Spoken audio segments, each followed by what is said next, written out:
Gachibowli drugs కేసులో సంచలన విషయాలు వెలుగులోకి వస్తున్నాయి. రాడిసన్ బ్లూ హోటల్లో జరిగిన డ్రగ్స్ పార్టీలో వివేకానందతో కలిసి ప్రముఖ దర్శకుడు క్రిష్ జాగర్లముడి ఉన్నట్లుగా పోలీసులు గుర్తించారు. డ్రగ్ పెడ్లర్ అబ్బాస్ స్టేట్మెంట్ లో క్రిష్ పేరు ఉన్నట్లుగా సమాచారం. గజ్జల వివేకానంద స్నేహితుడిగా ఉన్న క్రిష్ వివేకానంద నిర్వహించే పార్టీలకు వచ్చినట్లుగా పోలీసులు గుర్తించారు.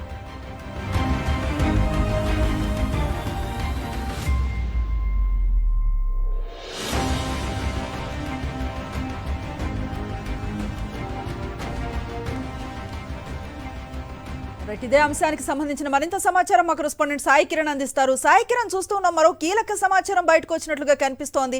ఎట్లాంటి డీటెయిల్స్ ఉన్నాయి?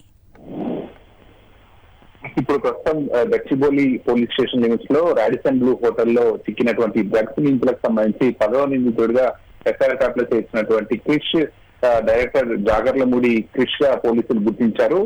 దాదాపు 10 మంది పైన కేసు నమోదు చేశారు. అందులో ప్రధాన నిందితుడిగా మొదటగా డ్రగ్స్ పార్టీని హోస్ట్ చేసింది గజ్జల వివేకానంద్. అతన్ని పట్టుకోగా కూడా ఇవన్నీ పేర్లు కూడా బయటకు వచ్చాయి. 10 మంది పైన ఎఫ్ఐఆర్ చేసి కేసు నమోదు చేశారు. అందులో 10వ పేరుగా కూడా క్రిష్ పేరు ఉంది. ప్రముఖ సినీ దర్శకుడు జాగర్లముడి క్రిష్ పోలీసులు గుర్తించారు. ప్రస్తుతం అతని కోసం కూడా పోలీసులు గాలిస్తున్నారు. ఆయన కూడా ఈ కేసులో నోటీస్ ఇవ్వనున్నారు.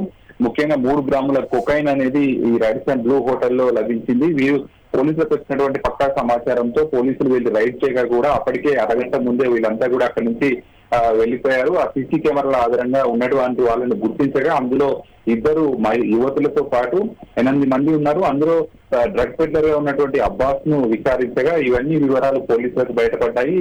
ఆ డ్రగ్ పార్టీకి ఎవరెవరు వచ్చారనేది చూస్తే అందులో సినీ దర్శకుడు జాగర్లముడి క్రిష్ కూడా ఉన్నట్టు పోలీసులు గుర్తించి అతని మీద కూడా కేసు నమోదు చేశారు. ప్రస్తుతానికి ఇందులో ఈ కేసులో 3ని అరెస్ట్ చేయగా కూడా 3కి కోర్టులో హాజరుపడతారు. ఆ తర్వాత మిగతా వారి కోసం కూడా పోలీసులు గాలిస్తున్నారు. అందులో డ్రగ్ పెడ్లర్ గా ఉన్నటువంటి అబ్బాస్ ను విచారిస్తుంటే అనేక సంచలనాంశాలు బయటకు వస్తున్నాయి. ఎందుకంటే వీరు ఈ డ్రగ్స్ పార్టీస్ గతంలో ఎక్కడెక్కడ నిర్వహించాడు ఈ అబ్బాస్. ఈ రాడిసన్ బ్లూ హోటల్ యజమాని గజ్జల వివేకానంద ఈ పార్టీ చేశాడు.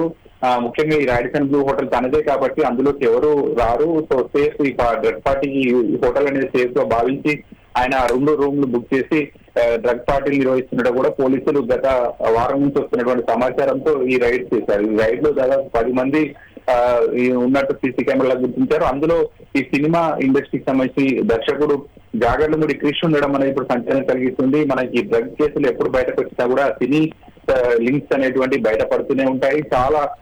ఏదైతే చాలా మంది ఇప్పటికే ఈ డ్రగ్స్ కేసులలో సినీ ఇండస్ట్రీకి సంబంధించి నిందితులుగా కూడా ఉన్నారు. డ్రగ్స్ తీసుకుంటారనేటువంటి ఆరోపణలు ఉన్నాయి. ఎప్పటికప్పుడు ఈ సినిమా ఇండస్ట్రీ మీద పోలీసులు ఫోకస్ పెడుతున్నప్పటికీ కూడా ఎవరో ఒకరు ఎక్కడో ఒక చోట డ్రగ్స్ కేసులలో దొరుకుతూనే ఉన్నారు. తాజాగా గచ్చిబౌలి రాడిసన్ బ్లూ హోటల్లో డ్రగ్స్ కి సంబంధించినటువంటి తీసుకుంటున్నటువంటి వారిలో జాగర్లముడి క్రిష్ పైన కూడా ఆరోపణలు ఉన్నాయి. మరి ఆయనను కూడా నోటీస్ ఇచ్చి పిలిచిన తర్వాత డ్రగ్స్ టెస్టులు చేసి డ్రగ్స్ తీసుకున్నారా లేదా, అసలు ఎప్పటి నుంచి అక్కడికి వస్తున్నారు, ఇవన్నీ కూడా వివరాలు పోలీసులు తీసుకొని ఉన్నారు. Right, thank you Sai Kiran.